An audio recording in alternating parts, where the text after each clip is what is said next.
On a December evening in 2010, millions watched as 23-year-old Samuel Koch prepared for a live stunt on Wetten, one of Germany's most popular TV shows at the time. Wearing spring-powered boots, he planned to leap over a series of cars driven towards him live on air, which needed a combination of good timing and nerves of steel.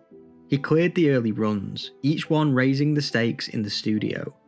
Then the fourth vehicle rolled into position, and the audience fell quiet. Samuel stepped back, fixed his eyes on the approaching car and began his sprint. What happened in the seconds that followed would halt the broadcast and leave viewers across Germany stunned. So what exactly did happen that day? Well, let's talk about it. This is the infamous stunt of Samuel Koch.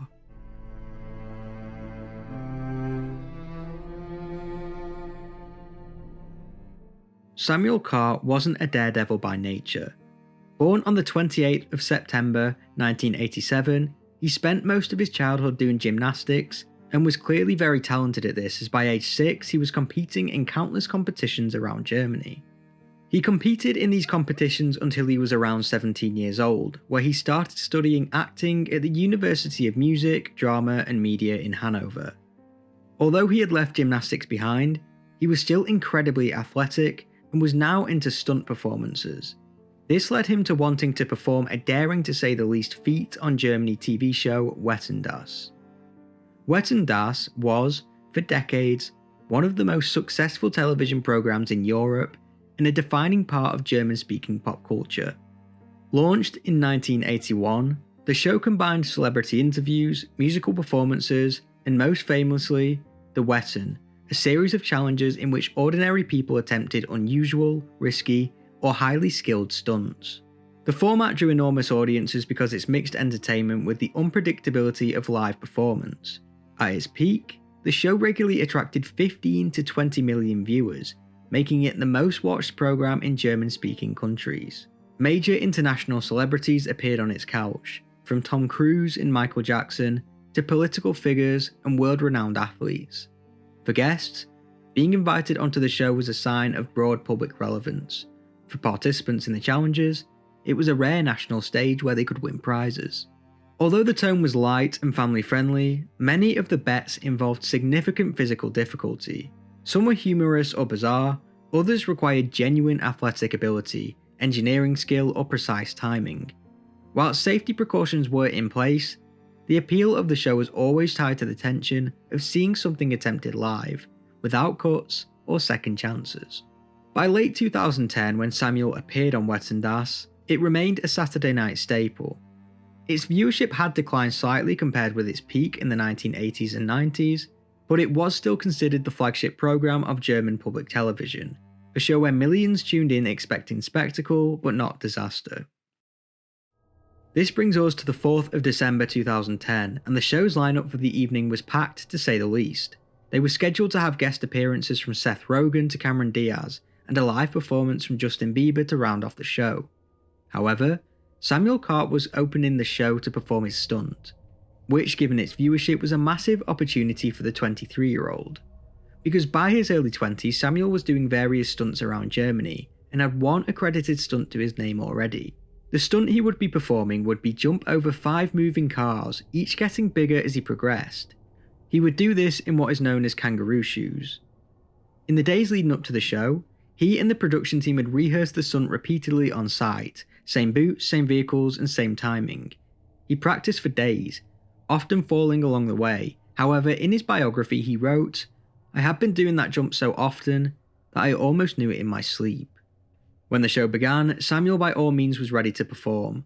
His mother would watch on from the crowd, and the production team even put a mic on her to capture her reaction as she watched her son jump over the cars. Inside the studio, the atmosphere was tense.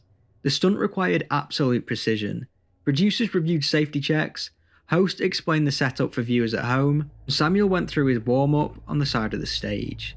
Dramatic music played as the first car drove towards Sam, the crowd in silence. He then proceeded to run towards the car and front flipped over it, clearing the car to a massive round of applause. However, things began to look very sketchy when the second car lined up for the jump. As the car drove towards Samuel, he began to slow down in his approach and bailed out of the jump, with the car slowing down also. It was unclear what went wrong, but he clearly didn't feel comfortable trying to make the jump on that occasion. But there were still 3 more cars to go, each bigger than the last.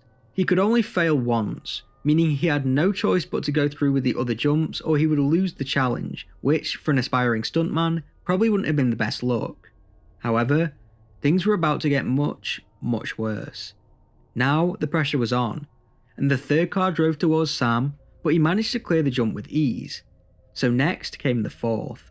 At this point, Samuel had no idea that in each of the cars wasn't a professional driver or someone hired by the show, but people he knew, friends from school and his own family. The plan was to surprise him at the end with this information. The 4th car had his father inside, which makes the next bit all the more tragic. The signal was given, and the 4th car drove towards him. He began to run, but this time he didn't make it. When he attempted the jump, he was too low, which caused him to smack his head on the windshield. The footage shows clearly Sam hit his head, which most likely knocked him unconscious. He was then unable to land properly, falling onto his face at full speed. As stated before, his mother, who was watching this stunt, was mic'd up, which meant her initial reaction was caught, and it is harrowing to listen to. The studio fell silent. Audience members stood, stunned, trying to make sense of what they had just seen. Instinctively, the production team cut the live feed, not to black, but to one of the guest judges. She sat rigid, eyes wide, visibly shaken. Her expression said everything the microphones didn't. Something was seriously wrong. She lifted a hand to her mouth, unable to speak, but unable to look away. For a long second, the shocked faces was the only thing Germany saw. The show's host rushed in, medics arrived, and cameras pulled away. Then, for the first time in its decades-long run, Wetten cut its broadcast short. Millions of homes were left with a single unanswered question. What happened to Samuel? Samuel was stabilised on the set, fitted with a neck brace and transported to a trauma centre in Dusseldorf. No details were released that night, leaving millions of viewers unsure whether he was conscious, breathing or responsive. By morning, national headlines focused on a single question. Would Samuel survive, and if he did, what condition would he be in? In the hours that followed, reports confirmed that he had suffered severe spinal injuries and required emergency surgery, but he was alive.